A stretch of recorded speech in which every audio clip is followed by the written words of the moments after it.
Everyone, स्वागत है आपका हमारे यूट्यूब चैनल सफलतागंज में। आई होप आप सब बहुत अच्छे होंगे। प्रिपरेशन भी आपकी बहुत अच्छी चल रही होगी। जैसा कि हम अपनी घटना चक्र की सीरीज को आगे बढ़ाते हुए आज का नया टॉपिक लेकर आए हैं, स्वराज पार्टी का गठन। काफी इंपॉर्टेंट टॉपिक है ये, स्वराज पार्टी का गठन। जानेंगे आज स्वराज पार्टी का गठन किसने किया, कब किया और क्या क्या इंपॉर्टेंट पॉइंट्स थे इसमें। उसके बाद इससे रिलेटेड क्वेश्चंस को भी सॉल्व करेंगे। देखिए, सेशन को स्टार्ट करने से पहले जैसा कि हमेशा मैं आपसे कहती हूँ, अगर आपको हमारे वीडियोस अच्छे लगते हैं, आपके लिए हेल्पफुल प्रूफ होते हैं, तो हमारे चैनल सफलतागंज को जरूर सब्सक्राइब करें, सो दैट ऐसे ही इंपॉर्टेंट कंटेंट हम आप तक लाते रहें और आपकी हेल्प होती रहे। और सब्सक्राइब करने के बाद जो इधर बेल आइकॉन बना होता है, उसको भी भाई प्रेस कर दिया करिए। तो जैसे ही कोई नया वीडियो पड़ेगा तो आप तक अपडेट होगी। ये बेल थोड़ी सी ऐसे, अब सही है, यस। तो ये जो बेल आइकॉन है, इसको प्रेस कर दिया करिए, ताकि जैसे ही कोई नोटिफिकेशन आप मैं कोई वीडियो डालूं तो आप तक तुरंत नोटिफिकेशन पहुंचे। तो चलिए स्टार्ट करेंगे आज के अपने सेशन को, जो है स्वराज पार्टी का गठन मॉडर्न इंडियन हिस्ट्री से है। सबसे पहले हम बात करेंगे थोड़े से इंपॉर्टेंट पॉइंट्स की। ठीक है, तो 1919 में क्या हुआ था? 1919 में जो भारतीय शासन अधिनियम, इंडियन काउंसिल एक्ट आया था, तो उसमें क्या था कि केंद्रीय और प्रांतीय विधान मंडलों का, ठीक है, कांग्रेस ने गांधी जी के निर्देशानुसार बहिष्कार किया था। देखिए 1919 में क्या हुआ था आपका, मॉन्टेग्यू चेम्सफोर्ड रिफॉर्म्स आए थे। ठीक है, इसको हम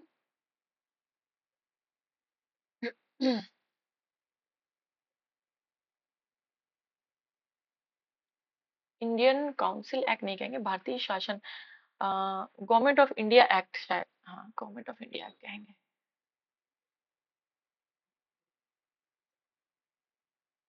तो ये गवर्नमेंट ऑफ इंडिया एक्ट 1919 के नाम से भी जाना जाता है, मॉन्टेग्यू चेम्सफोर्ड रिफॉर्म्स। तो इसमें क्या था, इन्होंने जो है द्वैध शासन, ठीक है, द्वैध शासन की प्रणाली दी थी। ये काफी इम्पोर्टेंट है कि मॉन्टेग्यू चेम्सफोर्ड रिफॉर्म में आखिर क्या इंपॉर्टेंट चीज हुई। तो द्वैध शासन प्रणाली स्थापित की गई। द्वैध शासन का क्या मतलब था कि अब जो सेंट्रल लेवल पे केंद्रीय सरकार और जो प्रांत थे हमारे, जो प्रांतीय विधानमंडल थे, उन दोनों में अलग अलग गवर्नमेंट होगी। ठीक है, तो कांग्रेस जी के निर्देशानुसार जो है इसका बहिष्कार किया गया। 1920 में क्या हुआ, चुनाव में भाग ही नहीं लिया गया, क्योंकि हम जो है, हमारे इंडियंस जो है वो इस गवर्नमेंट ऑफ इंडिया एक्ट की द्वैध शासन प्रणाली के अगेंस्ट है। इसमें इन्होंने क्या किया कि जो भी आपके सब्जेक्ट्स थे, ठीक है, उनको दो पार्ट में डिवाइड कर दिया। एक को कहा इन्होंने रिजर्व्ड सब्जेक्ट, रिजर्व्ड, ये किसके पास थे, ये ब्रिटिशर्स के पास थे। ठीक है, इसमें आपका सारी इंपॉर्टेंट चीजें आती थी, डिफेंस आता था और रेवेन्यू आता था, वो सब इनके पास आता था। जबकि एक दूसरा जो कैटेगरी था, वो थे ट्रांसफर्ड, ट्रांसफर्ड सब्जेक्ट्स। जितनी भी गैर इंपॉर्टेंट चीजें थी वो हम इंडियंस को दे दी थी इन्होंने। तो इसलिए इसका जो है विरोध हो रहा था। गांधी जी ने कहा कि इसका बहिष्कार करें आप लोग, गवर्नमेंट ऑफ इंडिया एक्ट 1919 का। तो क्या हुआ कि बहिष्कार के फलस्वरूप 1920 के चुनाव में भाग नहीं लिया किसी ने। फिर असहयोग आंदोलन की समाप्ति और गांधी जी की गिरफ्तारी के बाद असहयोग आंदोलन कब खत्म हुआ, 5 Feb 1922 को, मतलब ऑफिशियली नहीं खत्म हुआ। 5 फरवरी 1922 को चौरी चौरा कांड के बाद गांधी जी ने इसको वापस लेने की बात कही, और फाइनली 12 फरवरी को इसको वापस ले भी लिया, खत्म कर दिया। फिर क्या हुआ, गांधी जी को गिरफ्तार कर लिया गया। उसके बाद जो देश के वातावरण में एक अजीब सी निराशा बन गई। भाई इतने बड़े लेवल का आंदोलन था, असहयोग आंदोलन, उसका ऐसा अंत हुआ, गांधी जी ने वापस बोला और वापस ले लिया। तो एक लोग जो है वो निराश हो गए, जिन्होंने सोचा था कि अब बस इसी आंदोलन के चलते, तो गांधी जी ने कहा था कि 1 साल के भीतर स्वराज हम लाएंगे, और ऐसी उम्मीद जगाई, और फिर वो सब खत्म हो गया। तो लोग बहुत निराश हो गए थे। अब ऐसी स्थिति में क्या हुआ, लोगों में देखिए एक एनर्जी तो बनी रहनी चाहिए ना। हमारे यहाँ भी देखिए 5 साल में एक बार चुनाव होता है, ठीक है, लेकिन एनर्जेटिक तो हम पूरे 5 साल रहते हैं कैसे, न्यूज के थ्रू। ठीक है, कहीं ये हो रहा है, कहीं कोई मुद्दा हो गया, कहीं कोई मुद्दा, विपक्ष की लड़ाई, वो ये कह रहे हैं, हम ये कह रहे हैं। तो ये सब देख देख के क्या होगा, इंटरटेनमेंट भी होता रहेगा और हमारा इंटरेस्ट भी पॉलिटिक्स में बना रहेगा। ये सब क्यों किया जाता है, एंटरटेनमेंट होता रहे और इंटरेस्ट लोगों का पॉलिटिक्स में बना रहे। अब जब लोग निराश हो गए, लोगों को लगा कि इतना बड़ा आंदोलन शुरू हुआ था, फिर वो ऐसे उसका अंत हो गया, अब तो हमें कभी आज़ादी मिल ही नहीं पाएगी, लोग बहुत ज़्यादा डिसअपॉइंट हो गए। तो ऐसी स्थिति में क्या हुआ, 2 लोग सामने आए। वो 2 लोग कौन थे? मोतीलाल नेहरू और चित्तरंजन दास यानी सीआर दास। इन्होंने एक नई विचारधारा, एक नई आइडियोलॉजी को जन्म दिया। मोतीलाल नेहरू और सीआर दास ने कांग्रेस को विधान मंडलों के भीतर प्रवेश कर अंदर से लड़ाई लड़ने का विचार का प्रस्तुत किया। उन्होंने कहा कि जैसे गांधी जी ने कहा कांग्रेस से कि आप लोग वोटिंग में या किसी भी पॉलिटिकल एक्टिविटी में पार्टिसिपेट नहीं करेंगे, लेकिन इन्होंने कहा कि नहीं, आप विधानमंडलों का त्याग मत करिए, आप उसमें वोटिंग में पार्ट लीजिए और अपने अपने पद को ग्रहण करिए, उसके बाद अंदर से लड़ाई लड़िए, बाहर से लड़ाई लड़ने का कोई मतलब नहीं है। तो ये इन दोनों की विचारधारा थी। ठीक है। अब 1923 में हुआ चुनाव। चुनावों के माध्यम से विधानमंडल में पहुंचने की योजना इन्होंने बनाई कि 23 में चुनाव होंगे और जो है चुनाव के थ्रू हम विधानमंडल के अंदर पहुंच जाएंगे सेलेक्ट होके। किंतु 1922 में कांग्रेस का नया अधिवेशन में बहुमत के साथ इस योजना को अस्वीकार कर दिया गया। ठीक है, इस योजना को बहुमत के साथ, थोड़ा बहुत नहीं, बहुमत के साथ कांग्रेस, पूरी कांग्रेस ने इस आइडिया को डिस्कार्ड कर दिया। अब सीआर दास इसी दौरान जो कांग्रेस के अध्यक्ष थे, मतलब 1922 के टाइम पे जो अध्यक्ष थे, उन्होंने कांग्रेस की अध्यक्षता से त्याग पत्र दे दिया। उन्होंने कहा कि ऐसा है, हमारी आइडियोलॉजी आप नहीं मान रहे हैं और हम रिजाइन कर रहे हैं। तो उन्होंने त्याग पत्र दे दिया। जनवरी 1923 में क्या हुआ, मोतीलाल नेहरू के साथ चित्तरंजन दास जी ने मिलकर स्वराज पार्टी की स्थापना की। किसकी? स्वराज पार्टी की स्थापना की।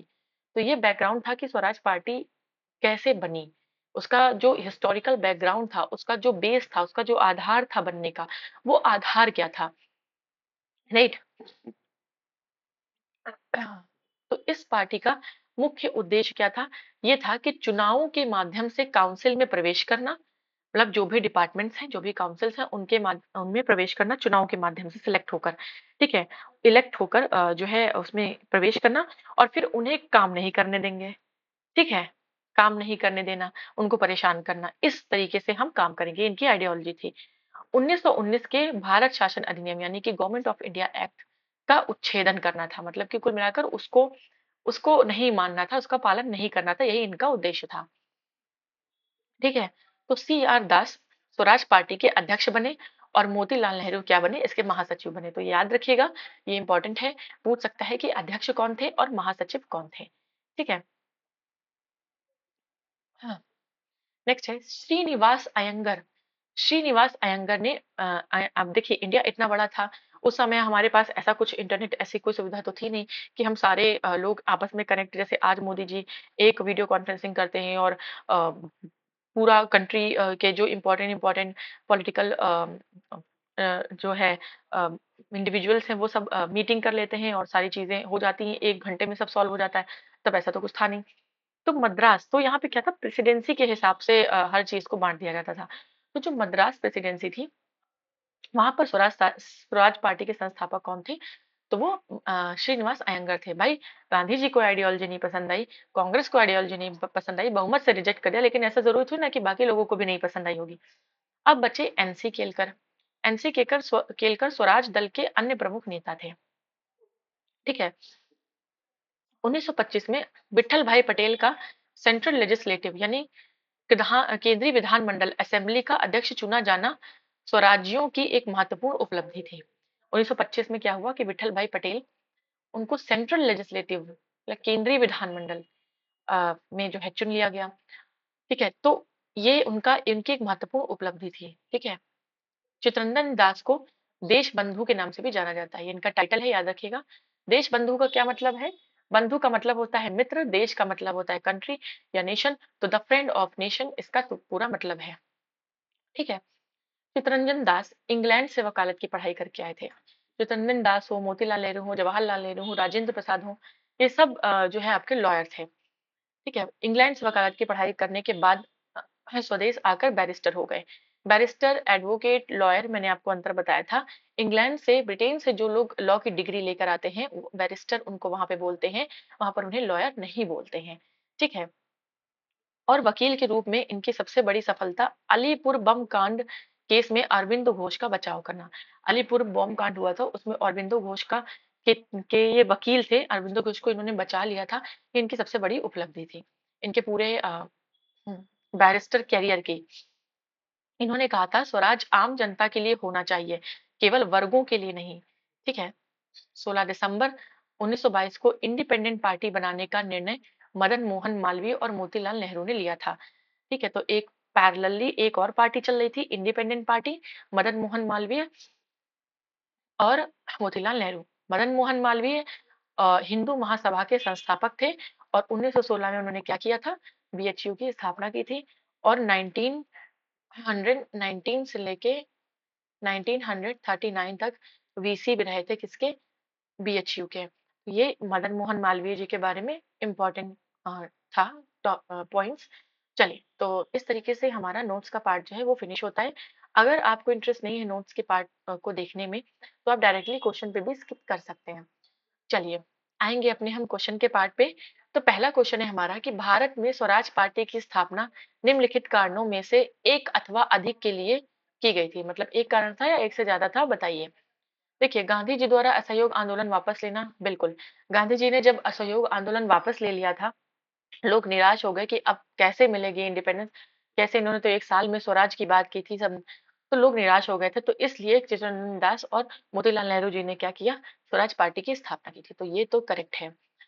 काउंसिलों में प्रवेश कर उन्हें काम ना करने देकर 1919 के भारत शासन अधिनियम का उच्छेदन कर कर, बिल्कुल ये भी हमारा सही पॉइंट है, क्योंकि इसका उद्देश्य यही था। दोनों की आइडियोलॉजी, मोतीलाल नेहरू और सीआर दास, दोनों की आइडियोलॉजी ही यही थी कि हम अंदर घुसेंगे, मतलब कहते हैं ना, सत्ता में आएंगे उसके बाद अंदर से खोखला करेंगे, वो वाला कुछ आइडियोलॉजी अपनाना चाहते थे। ब्रिटिश सरकार का दमन और भारतीयों द्वारा इस आशय की अनुभूति कि उन्हें प्रशासन का अनुभव प्राप्त करना, ब्रिटिश सरकार का दमन जैसा कोई इनका अभी इतनी जल्दी तो दमन नहीं कर सकते थे, तो ऐसी कोई बात हमने पढ़ी भी नहीं। भारतीयों द्वारा इस आशय की अनुभूति की उन्हें प्रशासन का अनुभव प्राप्त करना चाहिए, यही पॉइंट हमने नहीं पढ़ा है और ये भी पॉइंट सही नहीं है। ठीक है, तो एक और दो हमारा सही है। देखेंगे अपने ऑप्शंस को, जानेंगे ऑप्शंस, अगर ऑप्शन में कुछ ऐसा दिया होगा तो फिर बात की जाएगी। ओके, तो आंसर है हमारा बी, एक और दो। एक और दो ही सही है। चलिए, नेक्स्ट क्वेश्चन पे आएंगे। नेक्स्ट क्वेश्चन देखेंगे क्या कह रहा है। निम्न में से किसने स्वराज पार्टी का निर्माण करने के लिए कांग्रेस के पद से इस्तीफा दे दिया था या त्याग पत्र दे दिया था। तो देखिए, सी आर दास और मोतीलाल नेहरू, इन दोनों ने कांग्रेस स्वराज पार्टी बनाई थी। तो सी आर दास उस समय अध्यक्ष पद पर थे, तो उन्होंने अध्यक्ष पद से इस्तीफा दे दिया था स्वराज पार्टी का गठन करने के लिए। ठीक है, तो ये आपका करेक्ट ऑप्शन होगा। नेक्स्ट क्वेश्चन है हमारा कि स्वराज पार्टी का गठन की असफलता के बाद हुआ। तो स्वराज पार्टी बनी 1923 में। किसकी असफलता के बाद, जब 1922 में चौरी चौरा कांड के बाद असहयोग आंदोलन गांधी जी ने वापस ले लिया।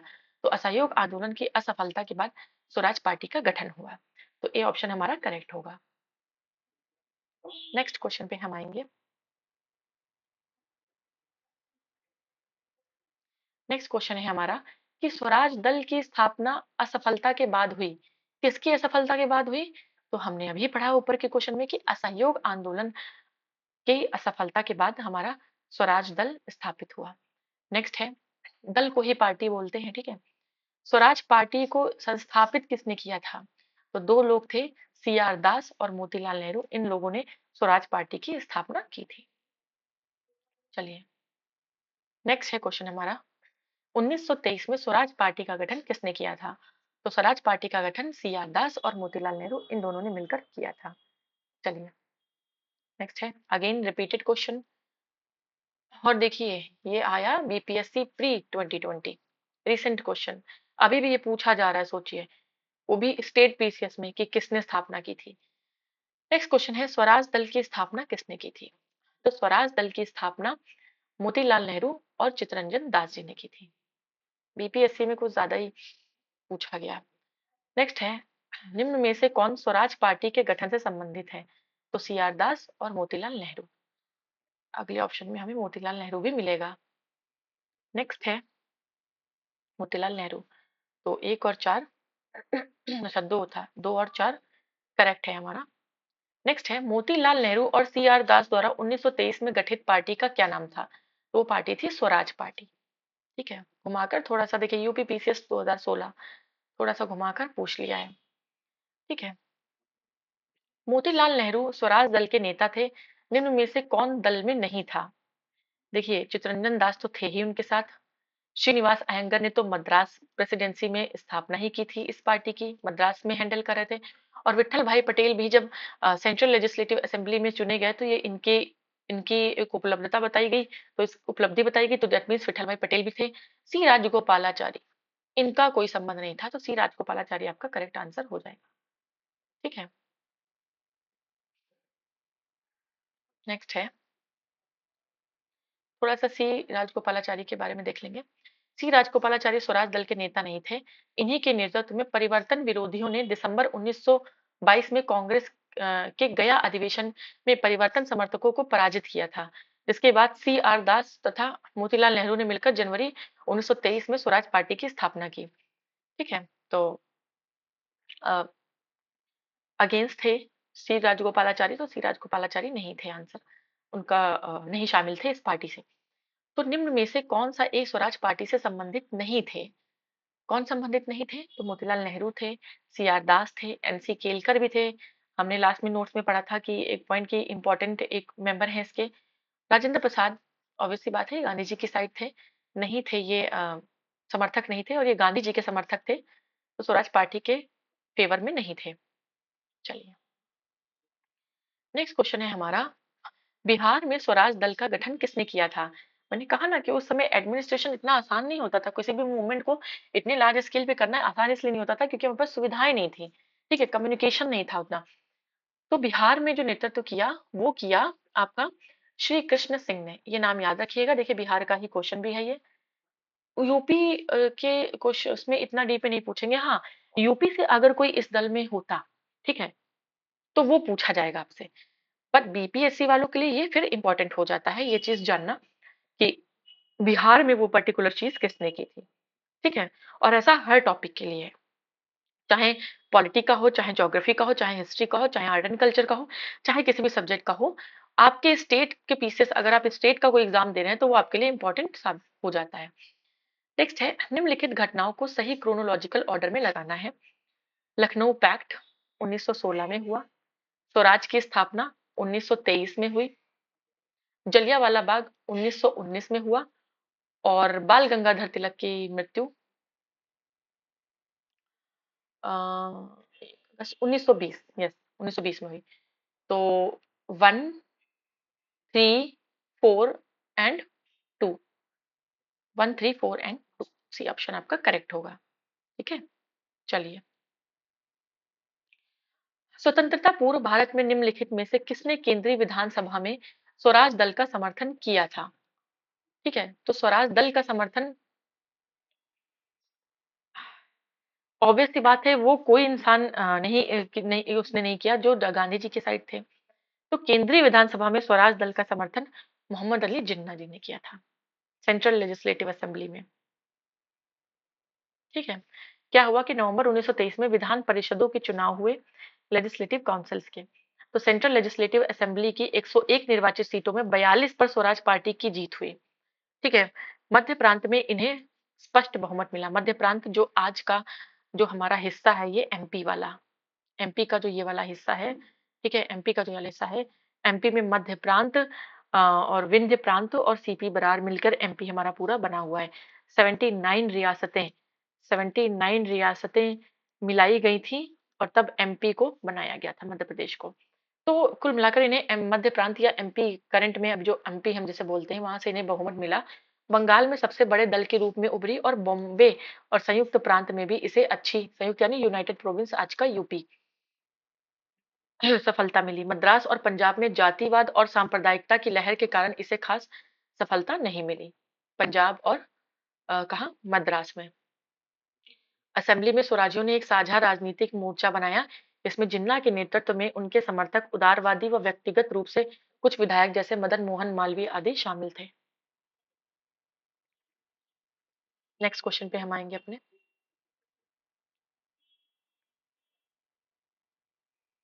नेक्स्ट क्वेश्चन है हमारा, निम्नलिखित में से कौन देशबंधु नाम से प्रसिद्ध है? तो चित्तरंजन दास जी जो थे वो देशबंधु नाम से प्रसिद्ध। नेक्स्ट है, स्वराज आम जनता के लिए होना चाहिए, केवल वर्गों के लिए नहीं। ये किसने बोला था? ये सीआर दास जी ने बोला था। ठीक है, सीआर दास ने। नेक्स्ट है, कांग्रेसी नेताओं द्वारा मॉन्टेग्यू चेम्सफोर्ड रिपोर्ट की निंदा करने पर कई नरमपंथियों ने पार्टी छोड़कर निम्न में से कौन सी पार्टी का गठन कर लिया था? एक थोड़ा सा नया क्वेश्चन है, हमने नोट्स में नहीं देखा। तो देखिए यहाँ से थोड़ा सा आप, नरमपंथियों को हम क्या लिबरल बोलते हैं, लिबरल या मॉडरेट्स जिन्हें बोलते हैं, तो इन लोगों ने स्वराज पार्टी में तो ये शामिल नहीं हुए थे भाई, स्वराज पार्टी में तो थे नहीं। तो ये किस में शामिल थे? ये हुए थे इंडियन लिबरल फेडरेशन, इन्होंने बना लिया था। तो यहाँ से थोड़ा सा एक हिंट हम ले सकते हैं कि नरमपंथियों को लिबरल या मॉडरेट्स भी बोलते थे, तो इंडियन लिबरल फेडरेशन की स्थापना इन्होंने कर ली थी। डी आपका करेक्ट हो जाएगा। नेक्स्ट क्वेश्चन होगा हमारा, निम्नलिखित में से किन लोगों ने 16 दिसंबर 1922 को इंडिपेंडेंट पार्टी बनाने का निर्णय लिया?